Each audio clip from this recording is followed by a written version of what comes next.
Hello, this is Michael Hexter. Welcome to Politics 2100 here on YouTube. So this episode I'm calling U.S. Left, with good reasons, terribly confused about Putin, Russian imperial aggression. So today, Vladimir Putin, or actually yesterday, Putin made a speech in which he outlined basically an imperial plan for Russia, similar not to the Soviet Union so much as more to a czarist notion about Russian hegemony over Eastern Europe and other places.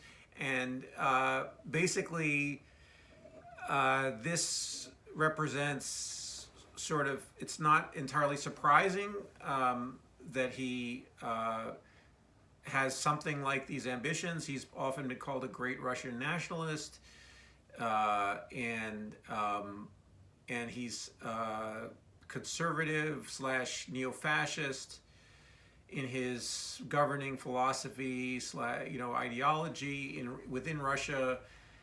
He has flirted with the Soviet past, and that has made him kind of a chimerical figure for people abroad, and also his own strategy in terms of his international relations, where he's adopted some of the same alliances that the Soviet Union had, for instance, with Cuba or with Assad. And he just basically he allied himself with some forces that are considered to be left, or had nominal allegiances to left, or ideologies that were of the left. But anyway, within the United States, there have been a series of journalists and writers and pundits in the small but not totally minuscule left public sphere who have basically, in my opinion, over a number of years, been running interference for Putin. I don't think they've necessarily been in the pay of Putin or had any formal relationship with him, but he had a sort of an ideological strategy, including the use of RT, and the RT employing some well-known left journalists like Tom Hartman at one point. Also, still Mike Papantonio has a program on RT. He's a trial lawyer, sort of definitely of the left. And so anyway, so he's had a strategy where he allies himself with parts of the left, and in turn they seem to ally themselves with him, some parts of the left. And so I have found myself rather, I'm not the only person, but kind of a lonely voice, at least this is not an issue that I specialize in, or am, it's not my top issue in terms of what I'm focused on.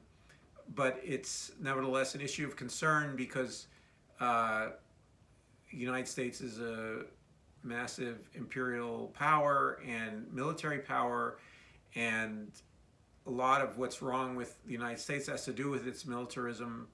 And so you can't keep your eye off, you can't take your eye off the United States and its foreign policy. At the same time, the critics of U.S. foreign policy have often held up other hegemonic powers, other smaller, you can say smaller hegemonic powers. They have smaller militaries. They have been less expansionist or less interventionist than the United States in general, but not entirely than the United States. But Russia and China is what I'm talking about. But they are nevertheless powers that have some imperial ambitions that cannot be overlooked. Either that empire sometimes is an internal empire in the sense of their the regions within them that have been ethnically diverse and different, like Tibet and Xinjiang in China, and also in Ossetia in Russia and so forth and so on. These are areas that have and Chechnya in Russia. So these are regions that are not completely integrated into these powers, and so there have been sort of a quasi-imperial or nation-building effort by or centralizing effort and suppressing of and ethnically cleansing in the case of the Uyghurs in China, and so anyway, so and genocide, potentially genocidal or seemingly genocidal acts in that area by the Chinese government, by the CCP-led government, the Xi government. So anyway, so we have, on the left in the United States, we have the need to resist and to criticize the militarism of our government, but at the same time, keeping in mind that there are some real,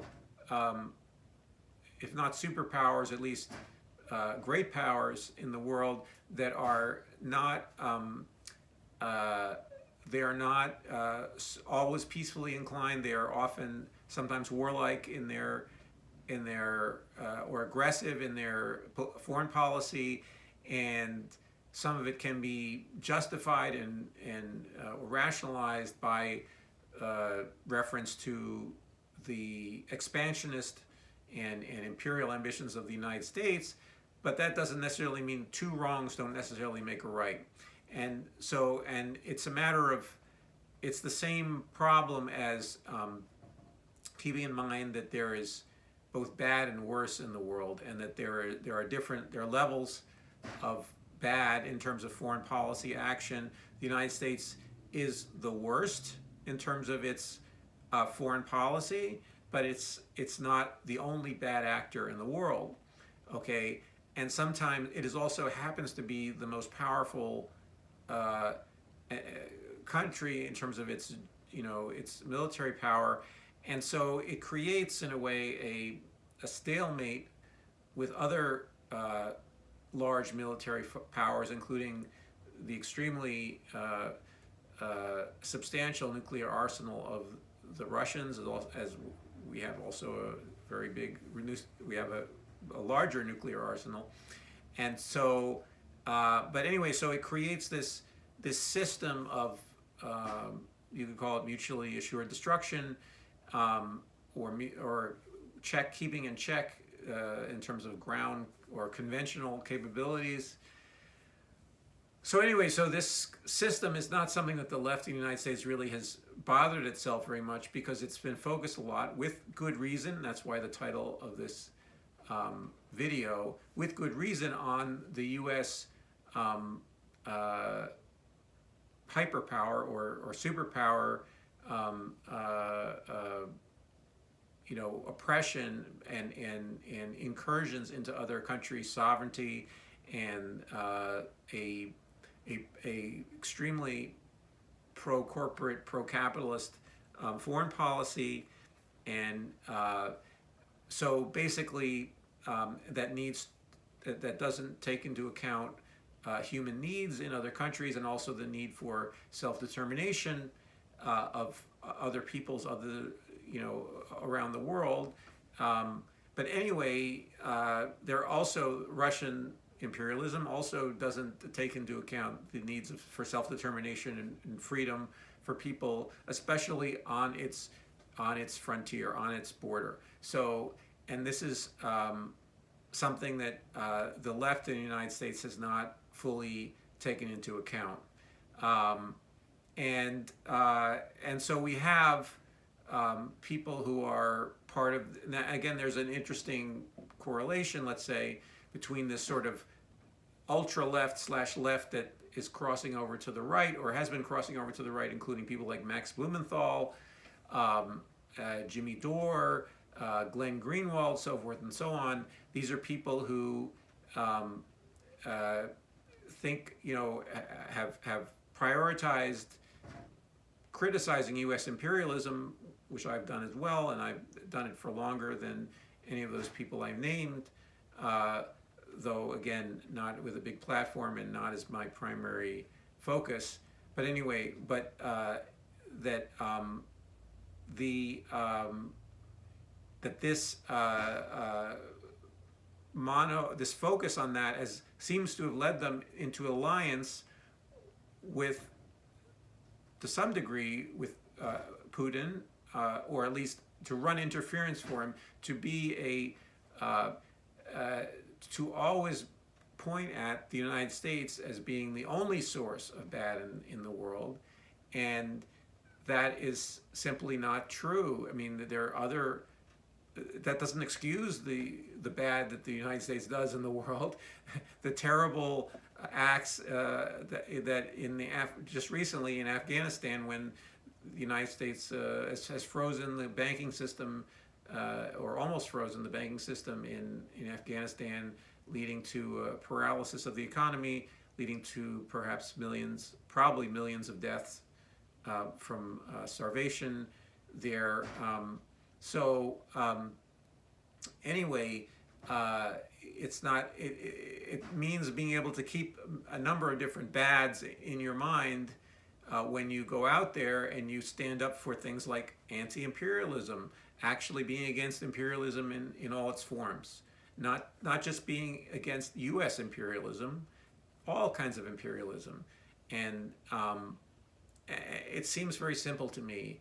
I've had a position similar to this since the 1980s, when there was a Soviet Union, and we had a similar issue on the left where people were, let's say, more excusing of what happened in the Eastern Bloc at that time, and I was part of a group of left intellectuals who, or political activists, who were trying to support left dissidents in the former Soviet bloc, and trying to create a vision of a democratic socialism in those countries, and not just a takeover, a capitalist takeover of them. After, again, we weren't imagining that, we didn't know that what would happen in the late 80s. But in 1990, 1991. But anyway, this collapse basically of the Soviet bloc. Still the position makes sense, is that one doesn't always think that have a monocentric view of all of imperialism, and also of all the evils in the world being concentrated in one particular system.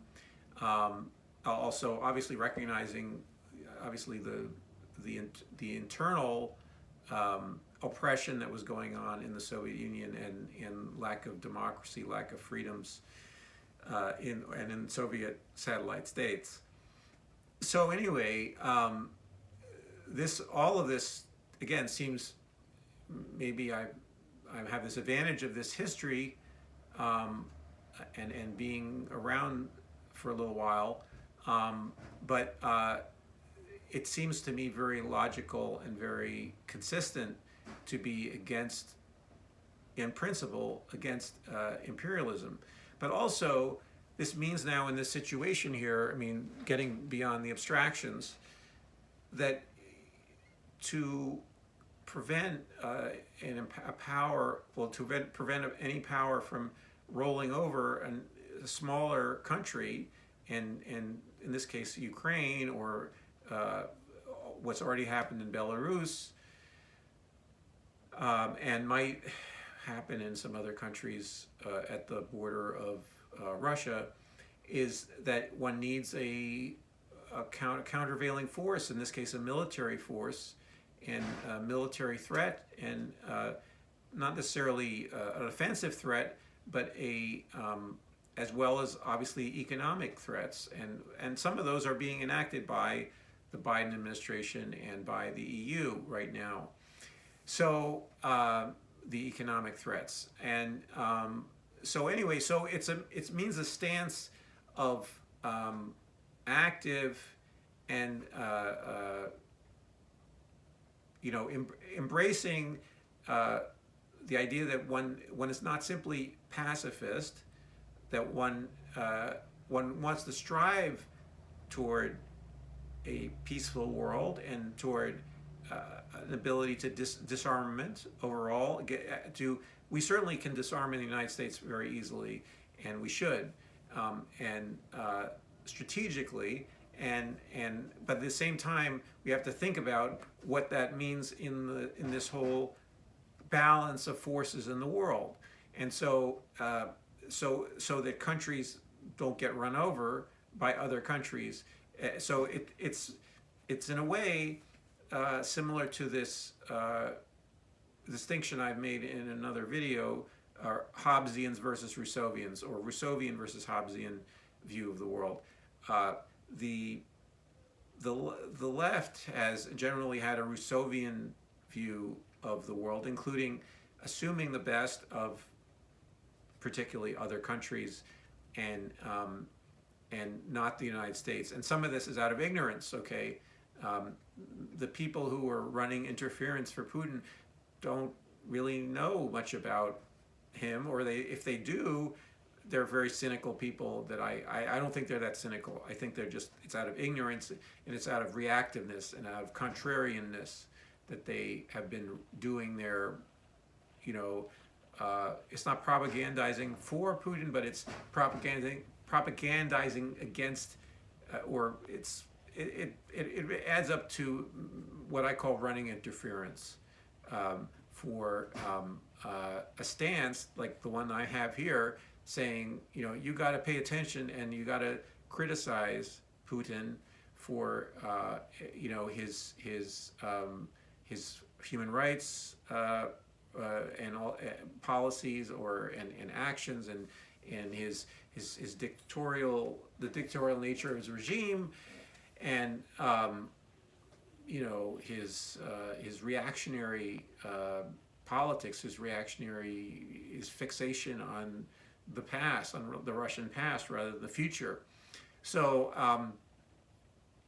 anyway, this and obviously also he's very his anti-gay this is part of human rights policies, and his he has his own phallic death cult going on in Russia,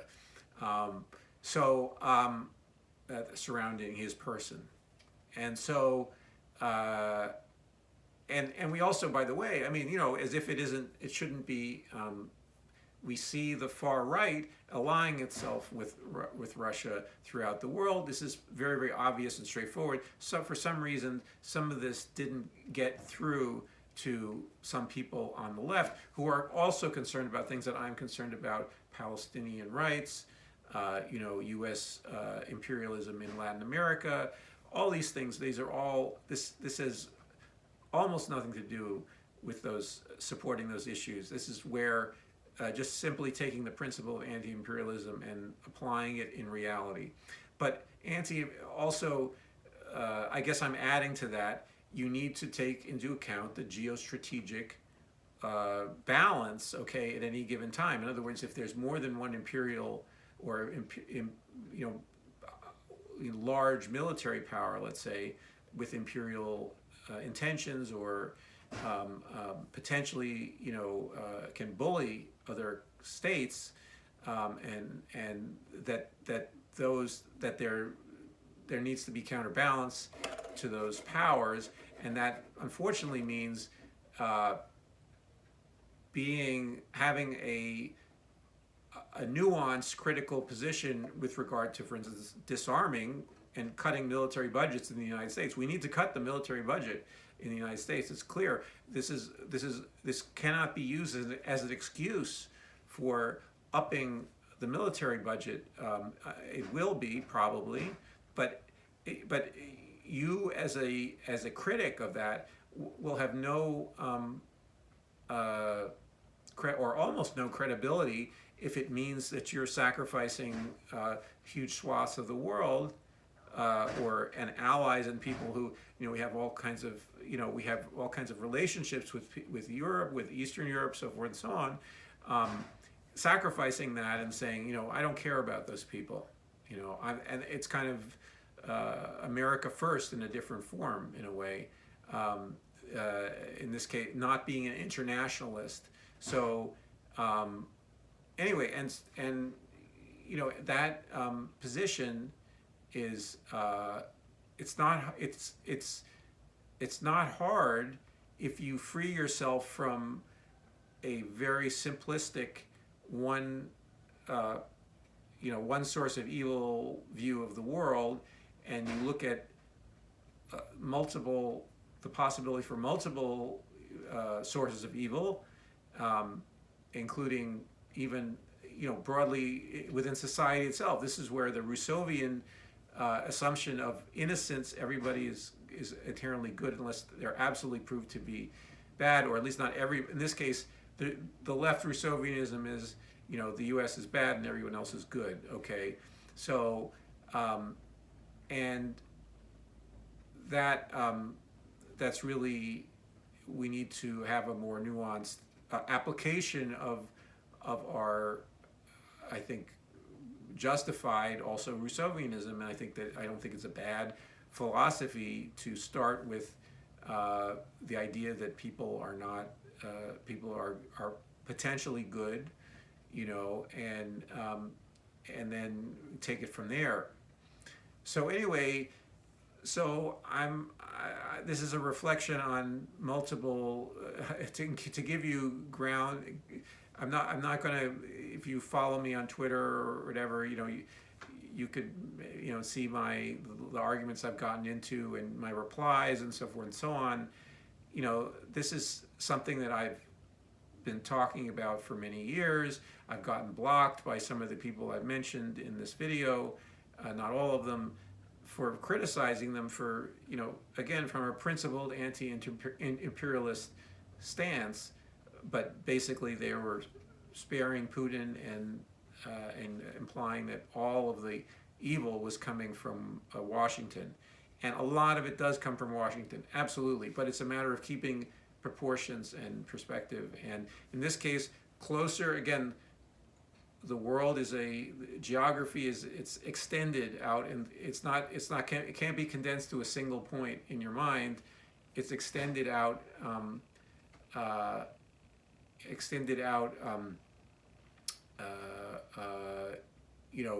with varying degrees. In other words, the surface of the earth is round, and the surface of the earth is extended. So someone 5 miles away from you is closer than someone 10 miles away from you.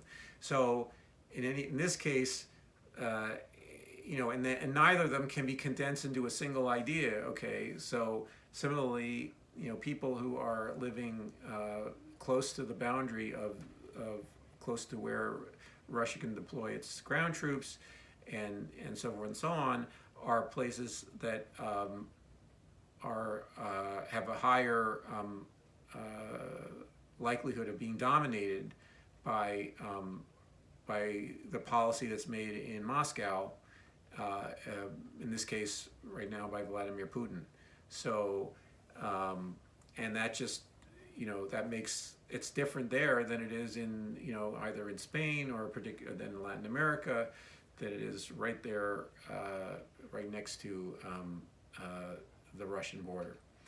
So anyway, I think this is something that I'm going to return to in future episodes, but I wanted to open this up and just start the discussion here. So anyway, so please share with me in the comments your thoughts on these matters, and please like the video if you are liking, just if this is any way refreshing or different, or you appreciate the effort. And also please subscribe to Politics 2100 if you are enjoying the videos. So I will talk to you soon.